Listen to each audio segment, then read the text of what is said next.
एक राजा बहुत बड़ा प्रजापालक था। हमेशा प्रजा के हित में प्रयत्नशील रहता था। वह इतना कर्मठ था कि अपना सुख, ऐशो आराम सब छोड़कर सारा समय जन कल्याण में ही लगा देता था। यहाँ तक कि जो मोक्ष का साधन है अर्थात भगवत भजन, उसके लिए भी वह समय नहीं निकाल पाता था। एक सुबह राजा वन की तरफ भ्रमण करने के लिए जा रहा था कि उसे एक देव के दर्शन हुए। राजा ने देव को प्रणाम करते हुए उनका अभिनंदन किया और देव के हाथों में एक लंबी चौड़ी पुस्तक देखकर उनसे पूछा कि महाराज, आपके हाथ में यह क्या है?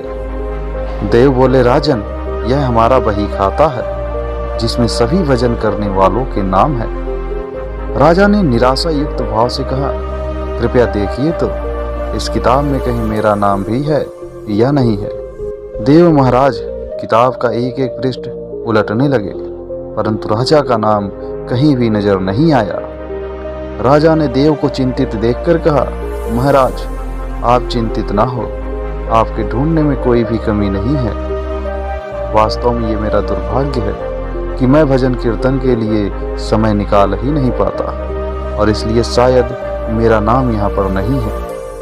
उस दिन राजा के मन में आत्मग्लानि से उत्पन्न हुई, लेकिन इसके बावजूद उन्होंने इसे नजरअंदाज कर दिया और पुनः परोपकार की भावना लिए दूसरों की सेवा में लग गए। कुछ दिन बाद राजा फिर सुबह वन की तरफ टहलने के लिए निकले तो उन्हें वही देव महाराज के दर्शन हुए। इस बार भी उनके हाथ में एक पुस्तक थी। इस पुस्तक के रंग और आकार में बहुत भेद था और यह पहली वाली से काफी छोटी भी थी।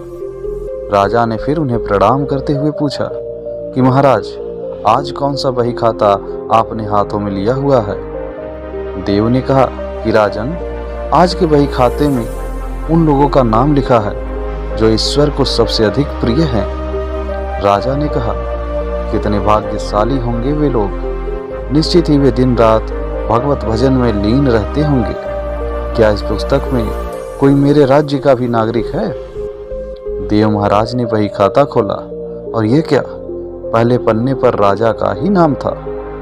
राजा ने आश्चर्यचकित होकर पूछा कि महाराज, मेरा नाम इसमें कैसे लिखा हुआ है? मैं तो मंदिर भी कभी कभार ही जाता हूँ। देव ने कहा कि राजन, इसमें आश्चर्य की क्या बात है? जो लोग निष्काम होकर संसार की सेवा करते हैं, जो लोग संसार के उपकार में अपना जीवन अर्पण करते हैं, जो लोग मुक्ति का लोभ भी त्याग कर प्रभु के निर्बल संतानों की सेवा सहायता में अपना योगदान देते हैं, उन त्यागी महापुरुषों का भजन स्वयं ईश्वर करता है। हे राजन, तू मत पछता कि तू पूजा पाठ नहीं करता, लोगों की सेवा कर, तू असल में ही भगवान की पूजा करता है।